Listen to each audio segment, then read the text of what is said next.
Georgette Marien nació en París el 7 de enero de 1908. Sus padres fueron Alexandre Jean-Baptiste Philippard y Mariette Travers, dos jóvenes que nunca convivieron ni se casaron. Georgette no llegó a conocer a su padre, quien se alistó en el ejército francés en el año 1906. Por ese motivo adoptó el apellido Travers de su abuelo materno, en vista de que su madre era aún menor de edad. En 1914, una tuberculosis le ataca los nódulos de sus extremidades inferiores. Ese mismo año, estalla la Primera Guerra Mundial y su padre muere tras recibir una grave herida en la batalla de Marne. A través de su carta testamentaria oficializada en 1917, Alexandre reconoce a Georgette como su hija, quien adopta su apellido Philippard. Georgette es enviada a Gran Bretaña, donde realizó sus estudios primarios y secundarios en el colegio Sibin de Vitré de la Inspección Académica de Rennes, los que culmina en 1922. Luego viaja a París a trabajar en el oficio de costurera con su madre y juntas abren un grupo llamado el Grupo Real. Las damas que diseñaban exclusivamente los vestidos para las reinas de Europa. Además, viajó a Londres para proseguir su formación educativa y vivió los días más felices de su vida. Realizó estudios de violonchelo, que junto con la guitarra era su instrumento más preciado. De vuelta a París, en 1924 continuó con sus estudios por la noche, recibiendo cursos de la música y español.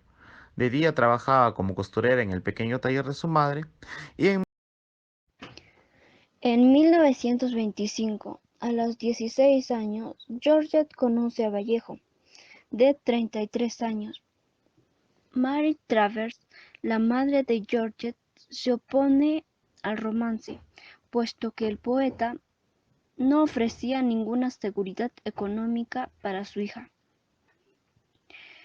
Mary Travers falleció el 12 de noviembre de 1928 y Georgette le compró una fosa con dos tumbas en el cementerio Montreux. César Vallejo le brindó sus condolencias y le propuso iniciar una vida juntos. Georgette no le responde todavía. Al año siguiente, Georgette recibió la herencia completa de sus padres, 280.000 francos, y empieza a convivir con Vallejo. Viajan de luna de miel por varios países de Europa. En cuanto a Henriette, la anterior pareja de Vallejo, se dice que se enojó muchísimo al saber que el poeta se había ido a vivir donde Georgette y fue a confrontar a su rival. Georgette le entregó una cuantiosa suma de dinero para que desapareciese de sus vidas. El 3 de diciembre de 1984, Georgette fue internada en la clínica Mason de Santé. Entra en coma a las 5 de la tarde, tenía paralizado medio cuerpo y sufría complicaciones respiratorias, renales y un edema pulmonar. Sus últimas horas las pasó bajo una carpa de oxígeno. Falleció en la madrugada del 4 de diciembre. Pero, ¿qué es lo primero que nota Georgette al llegar a Perú? Nunca comprendí completamente a Vallejo. En vida, ahora sí. Ahora que llevo viviendo 24 años en el Perú, empiezo a comprender y quizá aunque viviera 100 años, no terminaría mi aprendizaje. Los serranos son gente que parece tonta y humilde, y son de una inteligencia temible. Los serranos son así, con su mirada de corto de vista y de repente tienen relámpagos geniales. Creo en la predestinación. Cuando entré al colegio tendría 11 años, como todas las colegialas. Soñaba con mi príncipe encantado. Yo era un tonel, era monstruosa y la mitad de los profesores me consideraba inteligente y la otra mitad me tenía por una retrasada mental. Llega a Perú en 1951, donde decide vivir bajo una pequeña pensión que obtuvo tras la llegada de Porras Barrenechea en el Ministerio de Educación hasta 1968. Es recordada por su mal carácter y la irritabilidad para guardar con celo la memoria de su esposo.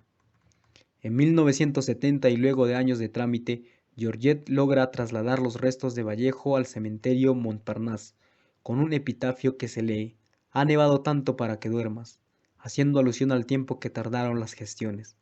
El cementerio de Montparnasse guarda en sus tierras los restos de grandes artistas de la historia mundial: Charles Baudelaire, Samuel Beckett, Jean-Paul Sartre, Simone Beauvoir, Julio Cortázar y Carlos Fuentes.